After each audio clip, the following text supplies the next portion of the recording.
que cuando salió Ronald Reagan, que también tenía declaraciones bastante explosivas y bueno, pues su política exterior también era muy agresiva y demás, se podía comparar con Donald Trump, porque ya no nos acordamos de Ronald Reagan. Y ahora nos fijamos mucho en Trump, pero la verdad es que hay que retroceder unas décadas para encontrarnos con un personaje similar que en este caso sí que sufrió un atentado. Bueno, ahora hablaremos en la parte final. Partimos en este viaje del libro con Lincoln y su asesinato. ¿Cómo fue la vida de Lincoln y por qué lo asesinaron? Bueno, yo creo que la presidencia de Lincoln además ha pasado a la historia, tanto en la historia universal como en la historia de los Estados Unidos, por la guerra de secesión, ¿no? Yo creo que es lo que marca su mandato y su propia biografía. Y la verdad es que los motivos que llevan a John Wilkes Booth, el magnicida, a cometer el atentado contra él, pues derivan de la guerra de secesión. Él era, la verdad es que sobre el crimen contra Lincoln, sobre el magnicidio contra Lincoln, tenemos la idea generalizada de que se trató de un lobo solitario, en este caso John Wilkes Booth, pero realmente era una conspiración. Era una conspiración en la que John Wilkes Booth era la cabeza visible, pero había una serie de conspiradores que lo que pretendían era derrocar al gobierno de los Estados Unidos. Pensaban matar al secretario de Estado, pensaban matar al secretario de Guerra y acabar con Lincoln. Al final es solamente John Wilkes Booth el que consigue acabar con Lincoln, pero el motivo fundamental era descabezar al gobierno de la Unión y dar una oportunidad al sur de poder llegar a adquirir la independencia o hacer frente a continuar la guerra de secesión contra el norte. Tal vez junto con el de JFK, el de Lincoln, es de los más relevantes. Aún se siguen. Yo hace poco veía un documental intentando reconstruir la muerte y sacando todavía teorías un poco extrañas.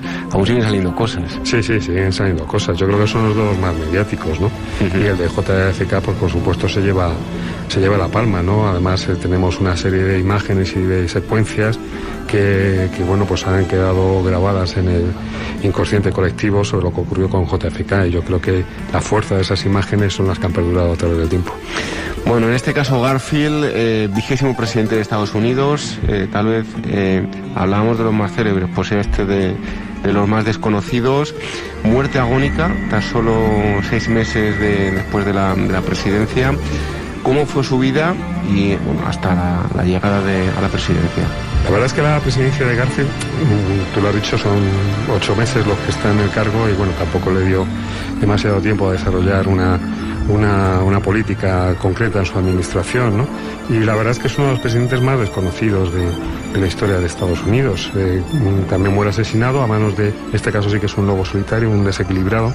Es Charles Guiteau, un hombre un picapleitos que le reprochaba de que había ganado las elecciones al presidente gracias a la campaña electoral en su favor que había hecho Charles Guiteau, y bueno, pues en una serie de cartas le exigía al presidente que le diera un cargo público. Por supuesto, el presidente no respondió a estas misivas y fue el motivo suficiente para Charles Guiteau para querer acabar con su vida, como lo consiguió. Y lo que tú decías también, después de una larguísima agonía, hay que recordar que pasa 80 días de agonía el presidente Garfield hasta que finalmente muere a consecuencia de los disparos de Charles Guiteau. Porque llega a la presidencia sin hacer demasiado ruido y, si no me falla la memoria, lo he leído, sin haber hecho una campaña, ¿no?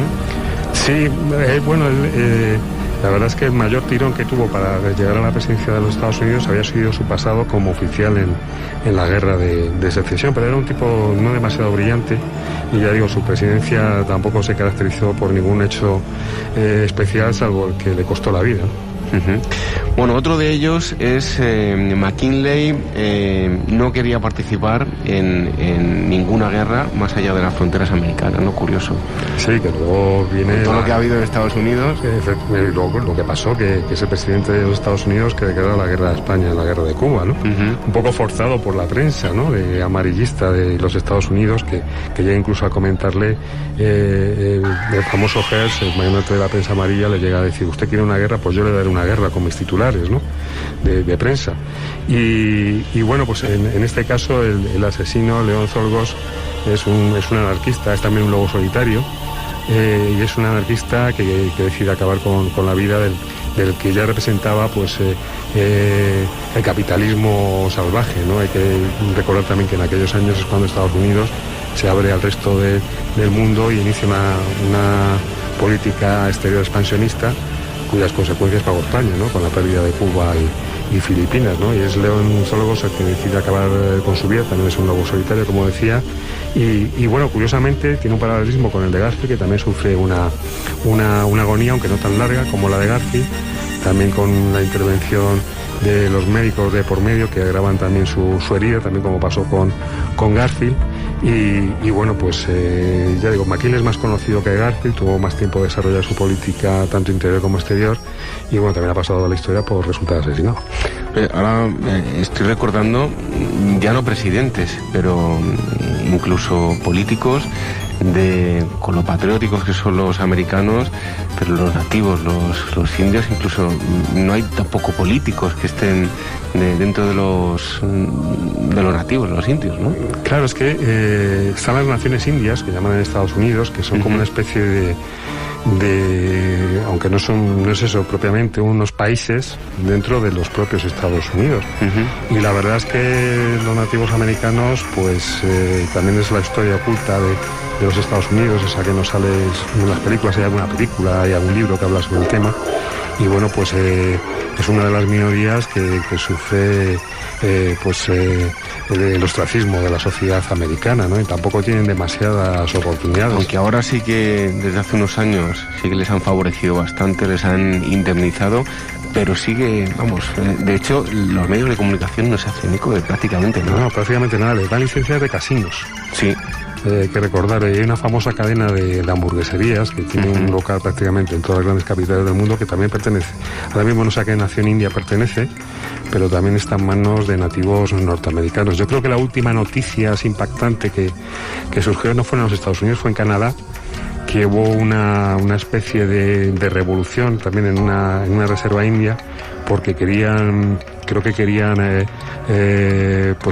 entrar una gran compañía, no sé si era petrolera o minera, y quería echarles de donde estaban, y hubo un auténtico enfrentamiento con las fuerzas del orden, y el gobierno canadiense tuvo que llamar incluso al ejército. Estamos hablando de los años, quiero recordar, los años 90. O sea, no hace demasiado tiempo. Tuvo que llamar al ejército, como antiguamente en el siglo XIX, para intentar calmar los ánimos, ¿no? Que al final parece ser que la sangre no llegó al río, ¿no? Pero a punto estuvo de provocar un enfrentamiento armado. Desde luego es algo curioso, ¿no? Con lo patrióticos que son los americanos, y realmente que le han usurpado el terreno a todas estas gentes que están relegadas, y a mí me parece curioso que no salen ni en los medios ni en ningún sitio. Bueno, pues no de las tribus indias, sino de los procedentes de todos esos colonos. Hablamos de otro presidente, Theodore Roosevelt. ¿Cómo fue como presidente? ¿Cuáles fueron las motivaciones para ser asesinado? Porque es uno de esos presidentes relevantes que tiene uno de los el rostro, ¿no? en el monte Rushmore, y eso ya por sí solo habla de su importancia. Sí, es uno de los presidentes más queridos de la historia de Estados Unidos. Además era un hombre muy impulsivo, participó también en la guerra de Cuba al frente de los Rough Riders, aunque bueno, se ha escrito mucho sobre él y su participación en la guerra de Cuba. Hay que decir que bueno, pues fue un poco, a él le gustaba mucho aparentar, solía posar en fotografías pues vestido de militar o de trampero, era un hombre quizás un tanto excesivo. Y bueno, su presidencia es bastante recordada. El pueblo americano le tiene bastante cariño, también es el que crea los primeros parques nacionales en los Estados Unidos. Su política exterior también es bastante agresiva, ¿no?